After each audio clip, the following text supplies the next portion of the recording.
In this video, we'll take a closer look at the legendary formation known as Alekhine's gun, a powerful alignment where a player stacks both rooks in front of the queen on the same file, creating an unstoppable battery of heavy pieces. In the years following his match against Capablanca, Alexander Alekhine dominated the international chess scene. He wasn't content with winning tournaments by a narrow margin. He played every game with relentless ambition.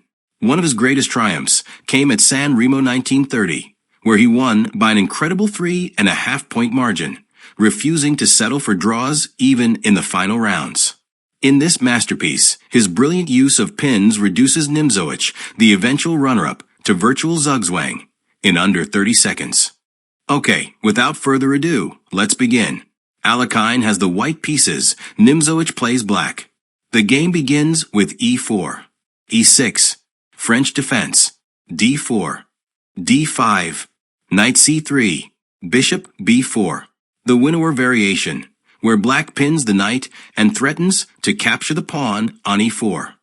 e5, gaining space in the center. c5, striking at white's center.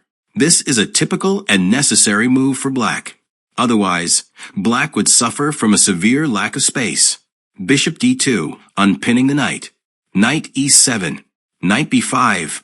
With this, white threatens to play knight to d6 with check. Bishop takes d2 check. Queen takes d2.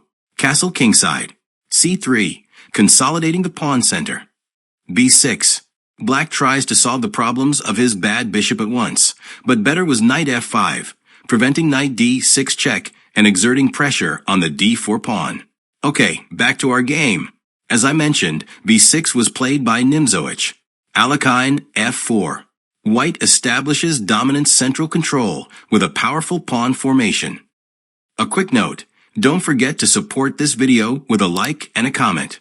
That helps the channel a lot because it makes the algorithm recommend these videos to more and more people.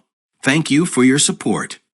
Bishop a6, knight f3, queen d7, attacking white's knight with two pieces. However, this is an inaccuracy by Nimzowitsch. Better was knight bc6, continuing to develop. Let's return to the game. As I said, queen d7 was played by Nimzowitsch. Alekhine pawn to a4, keeping the knight on b5 protected. Knight bc6. b4. Alekhine begins to strike at black's queenside. C takes b4. C takes b4. Bishop b7. Knight d6. f5. After this strategic error, black's game becomes critical. The immediate danger lay on the queenside, and after pawn to a5. Bishop b5. Pawn takes b4 and castle kingside. White's initiative would be far less than in the game. Let's get back to the game. As I mentioned, f5 was played by Nimzowitsch, a bad move. Alekhine pawn to a5. Knight c8. Nimzowitsch has collapsed. After this serious mistake, Alekhine will begin to crush his opponent. So, better was pawn to a6, followed by pawn takes b6. Knight c8. Knight takes b7. Queen takes b7, attacking the b6 pawn. Queen c3. Knight takes b6, recovering the pawn. Bishop takes a6. Rook takes a6. Rook takes a6. The idea behind this is that if queen takes a6, then white would respond with queen takes c6.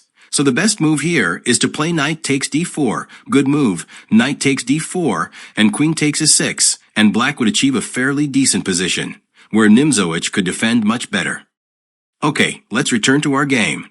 As I said, knight c8 was played by Nimzowitsch, a huge mistake. Alekhine knight takes b7. Queen takes b7. Pawn to a6, attacking the queen. Queen f7. Not. Queen e7, because of bishop b5 attacking the knight, and knight takes b4 would be met with rook b1, trapping the knight. Back to the game. Queen f7 was played by Nimzowitsch. Alekhine bishop b5, attacking the knight. Knight 8 e7. Castle kingside. h6. Rook fc1. Rook fc8. Rook c2. Queen e8. Black cannot simplify with knight d8 because of rook ac1. Rook takes e2. Rook takes e2. Rook c8. Rook takes c8. Knight takes e8, and now queen c3, excellent move, and after knight e7, then queen c7, and the queenside pawns cannot be defended. Let's get back to the real game. Queen e8 was played by Nimzowitsch.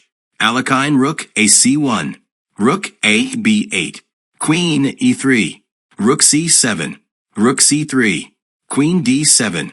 A desperate attempt to hold his position together on the c-file.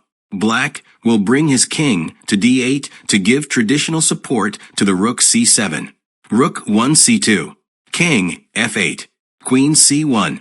And here we have, ladies and gentlemen, the very famous Alekhine's gun, which, as I explained in the introduction of this video, is a powerful alignment of rooks and queen on the same file. These pieces stack up with the queen positioned behind the rooks. It's an incredibly powerful weapon that is very difficult to face, and here we will see, guided by its creator, the strength of this heavy pieces combination, which will mercilessly crush Nimzowitsch. Rook bc8. Nimzowitsch tries to double his rooks on the c-file to counter Alekhine's gun, but he won't succeed. The problem for black is that they won't arrive in time to stop white's weapon. Throughout the game, we've seen a series of mistakes and inaccuracies from black's player, which have delayed their development and, consequently, the coordination of their pieces. That's why it's very important in our own games to develop our pieces harmoniously, so we don't suffer the same fate that Nimzowitsch is already experiencing in this game. Bishop a4, threatening to win a piece with b5.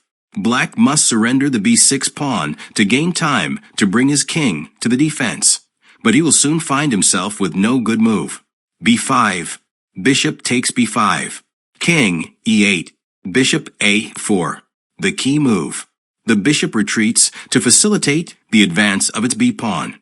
With this, white will win by suffocation. Alekhine leaves Nimzowitsch without any useful moves, which we will soon see how Alekhine takes advantage of. King d8. Finally, Nimzowitsch manages to bring his king to d8, which was part of his plan, but there's a problem. It's already too late. Black has no salvation. So what does Alekhine play now? He plays h4, and here, black resigns. For after a few irrelevant pawn moves, black will have to make a move, say queen e8, which removes a defender of c7, and pawn to b5 will win at once. Without a doubt, a very interesting classic game that you definitely need to know if you want to improve at chess. I hope you don't forget Alekhine's gun and what you need to do to build it. I hope you enjoyed the game and my analysis. Don't forget to support this video with a like, subscribe to the channel, share this video with your friends, and I'll see you in the next video. Take care.